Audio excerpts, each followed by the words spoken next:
I'm Coach Elvie. Gusto niyo bang lumaki at maging rounder ang inyong booty? Ito ang 3 exercises na pwede niyong gawin, standing only.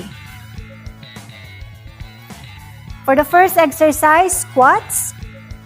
Stand a little bit wider than shoulder width apart. Slowly go down. Imagine niyo lang na may upuan sa likod. Siguraduhin na ang knee ay hindi lalagpas sa daliri ng inyong paa. At least level ang knees at ang butt.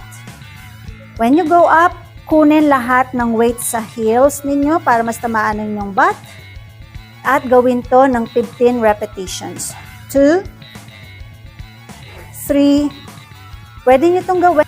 Step back. Slightly bend forward. And then, target natin na ang tuhod natin sa likuran. Maibaba sa floor, but we're not touching the floor. At ang tuhod